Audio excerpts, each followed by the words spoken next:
already I've got the first two quatrains here. So now I'm midway through, and I'm looking towards the ending here. So now what I'm doing here, because I don't have any in the first 8 lines, I don't have any excess rhyme. So now I'm thinking of the rhyme structure of the last 6 lines, and I'm not going to go 4-2. I don't want to do the Shakespearean, because then that implies too much of a need for a bang, a sacco ending, you know, which generally tends to be moralizing, which I don't mind at times, but I'm going more for the 3-3 Baudelarian or Rilkean end here. So let's see. Where he smiles in a way just seeming to... Okay, because I had the line, smile is a hint of the skull, and here, where he smiles in a way just seeming. So I'm going to take a version of that line here. Beyond that joy, undeterred by this rhyme, where he smiles in a way just seeming to hint at the skull. To hint at a skull. To hint at a skull is only joy. To hint at a skull.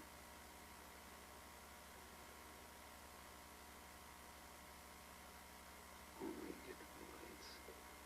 To hint at his skull. To hint at a skull which only relates. To hint at a skull which only relates. Which only relates.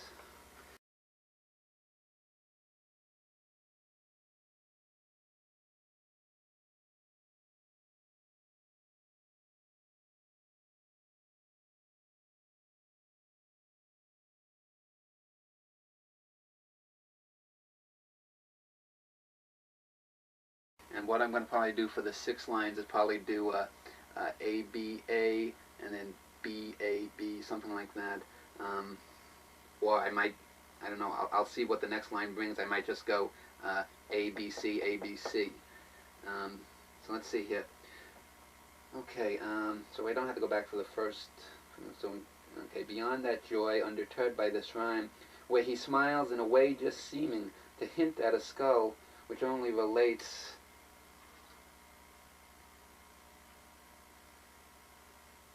Which only relates to his past, which this poem, because I've got the piece on, to his past, which this poem, to his past, which this poem finds so distractive, to his past, this poem finds so distractive, to his past, this poem finds so distractive. So here's I'm just using a word because I like the iv sound. It gives me a lot to play with. Beyond that joy, undeterred by this rhyme, where he smiles in a way just seeming to hint at a skull, which only relates to his past, this poem finds so distractive.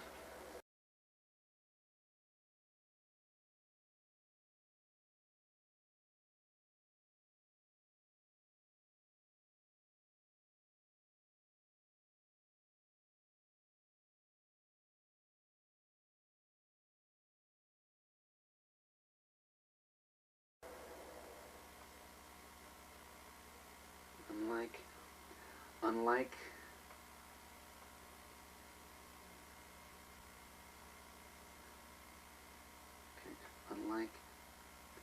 because we have the line, is the bough for that for but a moment sways in the first quatrain. I'm going to put it in the first tercet here too, and that will be the end line summary there. So it's almost like the climax. Let's see. To hint at a skull which only relates to his past, this poem finds so distractive. Unlike that bough. Unlike that bough which for a moment stays. Like that bough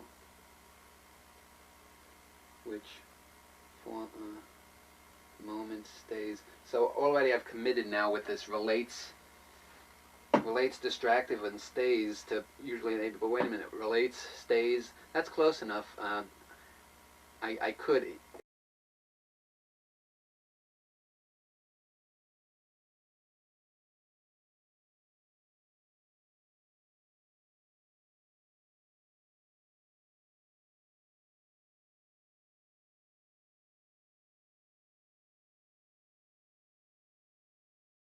so now the 12th line becomes important because I don't know whether I'm going to do the off rhyme, just the assonant rhyme of relates and stays, or am I going to do rhyming relates, distractive, and stays. So let's see here. Now I wanted to use the word smallness. So now I'm looking here at things that I have left over that I haven't used. Words like grabastic and smallness, music, and I have to still get in the last terse at mellifluous light of evening. Mellifluous light of evening.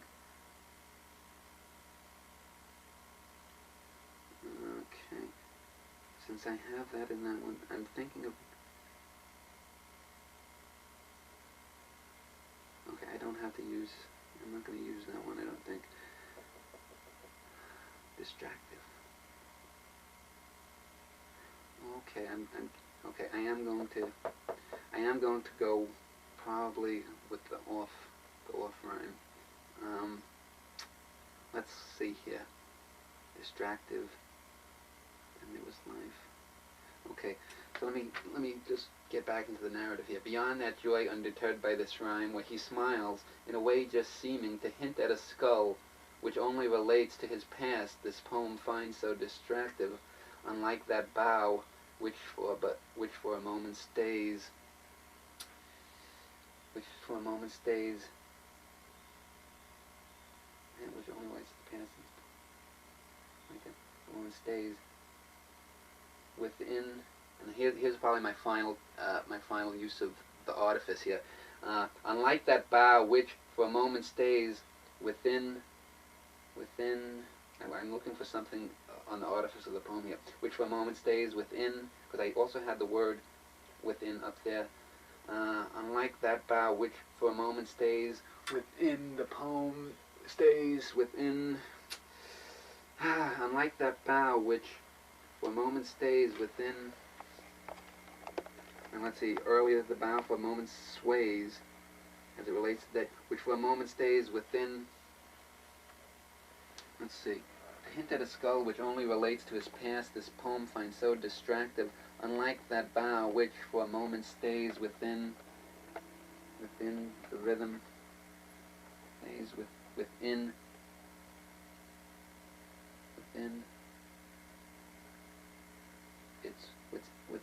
its rhythm,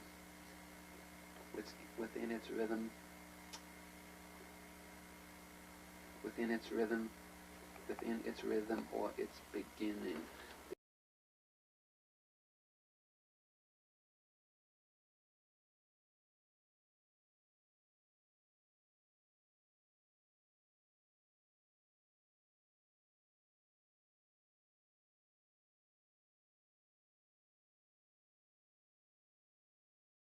In its rhythm or its beginning. In its beginning. Okay. Here sometimes is where you can get a little stuck and it takes a little working out because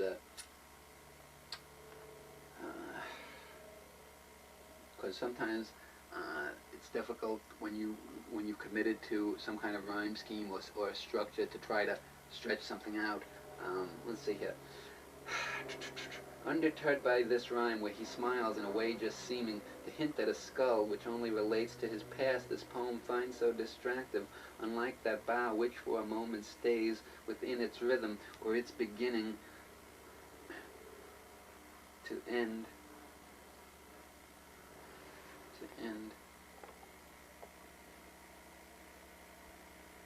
Like his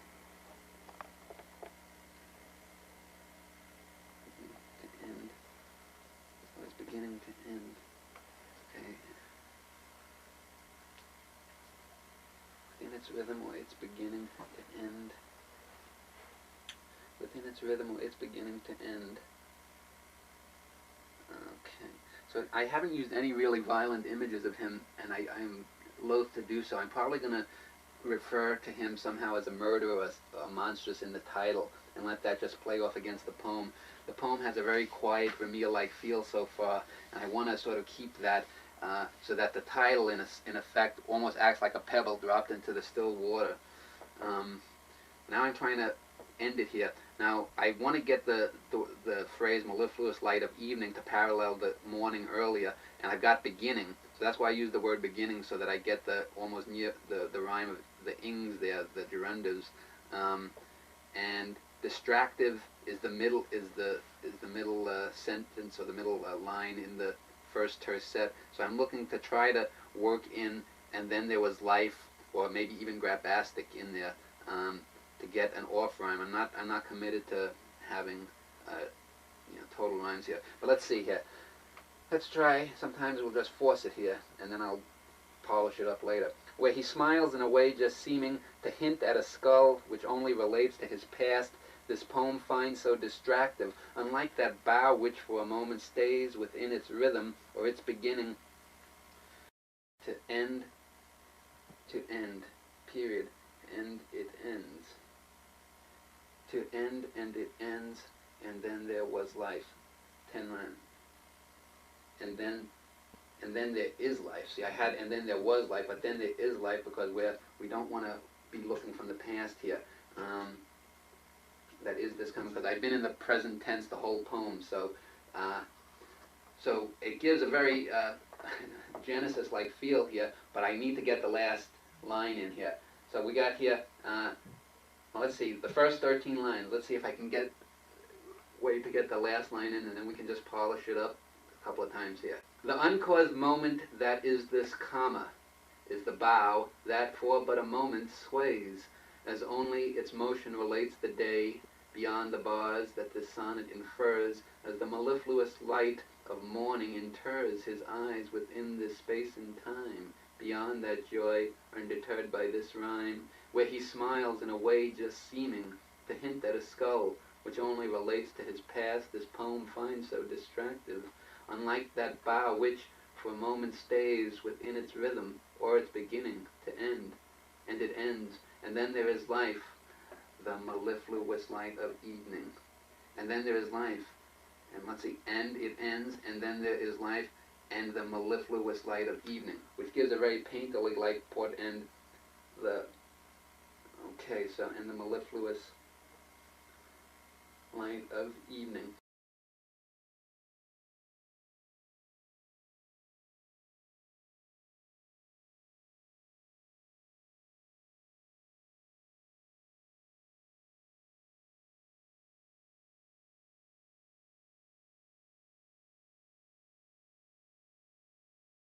Now I like this because Vermeer made his appearance in my mind midway through the poem. So now I've got, I don't know if I can hold this up here. Now I've got the whole, you won't be able to make it out because I write like chicken scratch. But okay, it's been what, about 40 minutes here. So I've got the first draft down here. And still the working title is just Ed Gein. But let me read the poem here, and I'll explain what the strengths are and the things that have to be tightened up here. So we've got Ed Gein. The uncaused moment that is this comma, is the bough that for, but, a moment sways, as only its motion relates the day, beyond the bars that this sonnet infers, as the mellifluous light of morning inters his eyes within this space and time, beyond that joy undeterred by this rhyme, where he smiles in a way just seeming to hint at a skull which only relates to his past, this poem finds so distractive, unlike that bough which for a moment stays within its rhythm or its beginning to end, period, and it ends, period, and then there is life, period, and the mellifluous light of evening. So we have the progression, especially, and it's odd, I rarely use rhetoricals, Whitman-like rhetoricals, and in a sonnet, but I think it works in this case because it gives a, I've had a couple of instances here with the slipped rhythm of inters and infers, and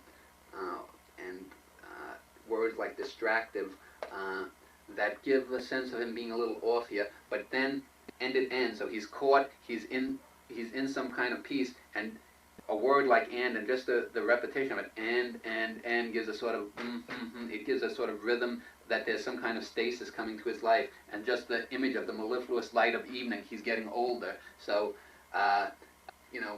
I've got the mellifluous light of evening parallel the mellifluous light of morning. I've got the bough swaying and then staying. So we've got motion in morning, and then we've got staying or a lack of movement in evening. So we get the sense of time, or something has come to us, getting more peaceful. I'm going to have to change one of the two beyonds. I'm going to have to drop. But now I'm thinking what the title is going to be, because now that I've got the initial outline of the sonnet, here's where the title might force some changes in word choices. Now I've simply got Ed Gein. So let me see if I can get a title from any of his life story here.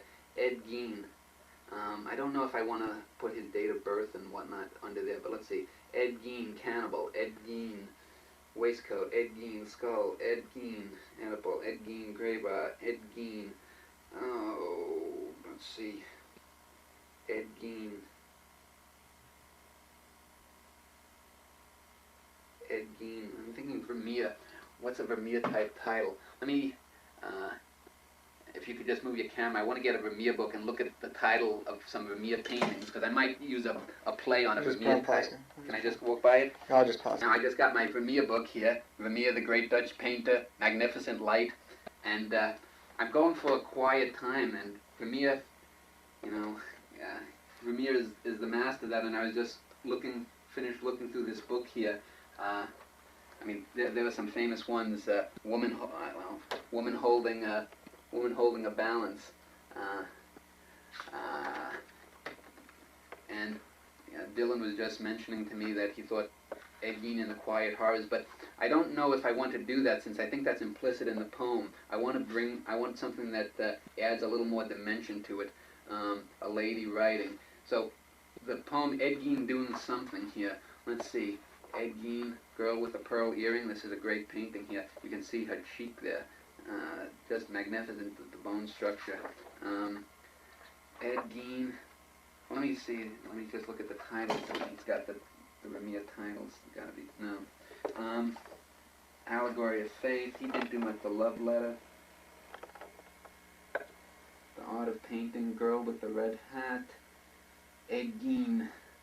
Ed Gein with a Ed Gein and the Ed Gein.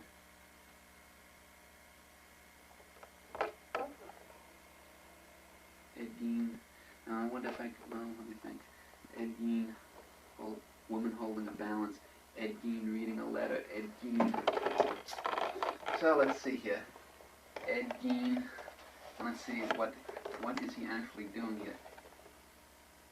Ed Gein becoming. Ed Gein becoming. Ed Gein becoming a metaphor. Ed Gein becoming.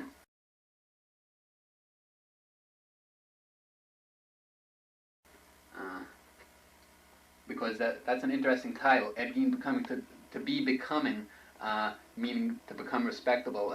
Someone who's becoming is appealing. And here we're giving a more appealing portrait of Gein, and also he's in the act of becoming something. In the sonnet, that he's becoming a metaphor, but he's also maybe becoming a peaceful human being. So I think I like that, because he's not really doing anything. We're commenting on him. So I think I like that idea. Ed Gein becoming. Someone can fill something in, but also the word itself has many connotations. And I don't necessarily, I leave it up to the reader then to what they want to do. Whereas if I did like Ed Gein in the Quiet Horrors, I'm imposing too much on someone. So I like that, Ed Gein becoming. So let's see here. Now I'm going to do sort of a final draft here, and then I'll type it up and get here. So Ed Gein becoming. What the hell is today's date? 7th, 9/7/98. Okay. Question. What? Ed Gein becoming, at the point of the poem, has he not already become? Well, you read the title first here. Without this here, we don't know if it's Ed Gein. We don't know that it's become, because the first thing that we'd have then is the uncaused moment that is this comma. I mean, that's a weird kind of line to open a poem. We have no idea. And again, I don't know if Ed Gein is that strongly mythic that he's going to last 500 years, but then again, in a sense, it doesn't matter. I think one of the things, especially like, I think it's strong enough to use Gein, because I think if anyone's reading my stuff in 500 years, which I think they will, they're going to know that I've done famous killers, and it'll it'll invite them in. So let's see here, Gein becoming. So now I just want to make sure that I've got syllabically everything tight here, and then just see some other stuff, try to get some sound-wise here. The uncaused moment that is this comma, we're in the present tense. The uncaused moment that is this comma, is the bough that for but a moment sways. And I like that but with the commas around it here, because it really comments right back here and says this is an artifice. And then let's see, that for a moment sways. There's this comma. And then I'm going to put a comma after here. This is a technique that I got, and I'll expound on this later, from a guy named Lyle Daggett. He used commas a lot, and I don't know if he realized what he was doing, but one of the things with the use of commas a lot, it lets you be able to pull out phrases and clauses and make connections. It's sort of like that little child's game with 16 squares, and there's one square missing, and you can do things around a lot here. So let's see here. Is the bough that for but a moment sways, as only its motion relates the day beyond the bars. Because we've got the day, okay. That as only its motion relates the day beyond the bars that this sonnet infers. Right, I like that. As only its motion sways the day. And I'm going to put a comma beyond the day here. As only its motion relates the day, comma. Because then we can take out that whole line and we can read it in another way. The uncaused moment that is this comma beyond the bars that this sonnet infers. So we're able to take out lines and shift, and what I'm doing there is I'm inviting the reader to play with it and get what they want to it. It makes it more of an active poem, something that's engaging. Is the bough that for but a moment sways, and then you can read it also, the uncaused moment that is this comma is the bough that for but a moment sways beyond the bars that this sonnet infers. So that's good, that the sonnet infers. The uncaused moment is this comma is the bough that for a moment sways, the sonnet infers. So we've got a bunch of piling up of clauses here, and phrases. Beyond the bars that the sonnet infers, as the mellifluous light beyond the bars that this sonnet infers. Infers as the mellifluous light of morning inters his eyes within this space in time. Well, I got a lot of ins in that line, I'm not sure. Inters his eyes in this space in time. Inters his eyes within this space of time. So I think I'm gonna go against Alvin Lee here. Inters his eyes within this space of time. This space of time, the word of, rather than, because in time is too binding. The space of time, we don't know how it relates to time. So that puts a sense of lostness too early in the poem, just a relational lostness in the words that might imply early in the poem that Gein is lost. So of here is a stronger word than in, and I have inter, within, and in. 3 times in a line is a little too much. 2 I can stand, but now I need to get rid of that second beyond in the 7th line here. As the mellifluous light of morning inters his eyes within the space of time, without that joy. Within this space of time, without that joy. In the space and time, comma, without. Don Moss is not going to like that, but I'm the hell with him, it's my poem. Without can be lacking and also outside of. This space of time, relation, without that joy.